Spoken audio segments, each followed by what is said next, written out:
नमस्कार, आपका स्वागत है बर्ड्स ऑफ जीएस जमी से आसमां में।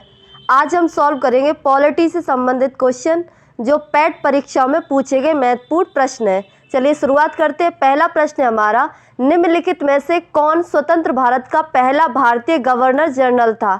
Option A C Rajagopalachari, option B Khan Abdul Gaffar Khan, option C Maulana Azad या ऑप्शन डी सरदार वल्लभ भाई पटेल। तो इसका करेक्ट आंसर होगा option A C Rajagopalachari Bharat के पहले भारतीय गवर्नर जनरल बने थे। ये स्वतंत्र भारत के, ये भी याद रखिए 1947 के ये पहले भारतीय गवर्नर जनरल थे और अंतिम भी। चलिए अगला प्रश्न देखते हैं। निम्नलिखित में से किस अधिनियम द्वारा बर्मा को भारत से अलग किया गया था? ऑप्शन ए मिंटो मार्ले सुधार, ऑप्शन बी भारत सरकार अधिनियम 1935, ऑप्शन सी रानी की उद्घोषणा या ऑप्शन डी मॉन्टेग्यू चेम्सफोर्ड सुधार। तो इसका करेक्ट आंसर होगा ऑप्शन बी भारत सरकार अधिनियम 1935 के तहत बर्मा को भारत से अलग किया गया था। आपको बता दें बर्मा वर्तमान में म्यांमार के नाम से जाना जाता है। इसे भारत शासन अधिनियम 1935 के तहत अलग किया गया था। अगर आपसे सन पूछी जाए तो 1937 में अलग किया गया था। ये भी याद रखें 1937 में अलग किया गया था। अगला प्रश्न है, निम्नलिखित में से कौन मौलिक कर्तव्य है?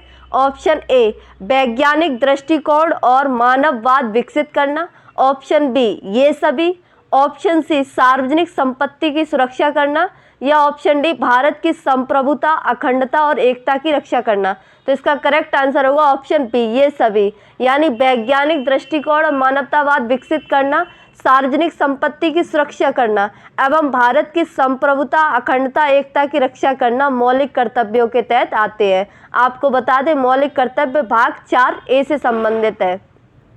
अगला प्रश्न है, निम्नलिखित में से कौन सा अनुच्छेद अल्पसंख्यकों के हितों का संरक्षण के लिए है?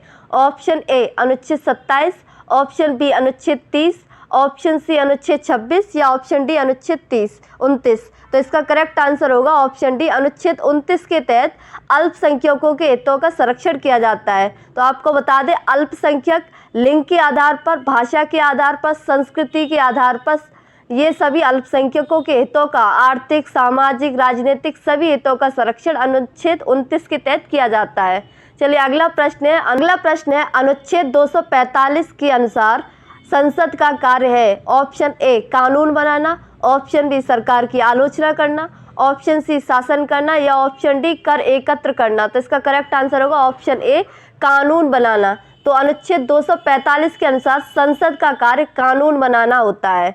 चलिए अगला प्रश्न हमारा, सरकारी आयोग निम्नलिखित में से किससे संबंधित है? ऑप्शन ए भारत में प्रेस की स्वतंत्रता, ऑप्शन बी चुनाव सुधारों, ऑप्शन सी केंद्र और राज्य संबंध या ऑप्शन डी बैंकिंग और वित्तीय क्षेत्र। तो इसका करेक्ट आंसर होगा ऑप्शन सी केंद्र और राज्य संबंध से संबंधित है सरकारी आयोग। तो आपको बता दें सरकारी आयोग का गठन 1983 में किया गया था। तो महत्वपूर्ण आयोग है सरकारी आयोग जो केंद्र और राज्य संबंध से संबंधित है। चलिए अगला प्रश्न हमारा निम्नलिखित में से किसके पास लोकसभा सत्र को स्थगित करने की शक्ति है? ऑप्शन ए प्रधानमंत्री, ऑप्शन बी राज्यसभा अध्यक्ष, ऑप्शन सी भारत के राष्ट्रपति, ऑप्शन डी लोकसभा अध्यक्ष। तो इसका करेक्ट आंसर ऑप्शन होगा सी भारत के राष्ट्रपति के पास लोकसभा सत्र को स्थगित करने की शक्ति होती है।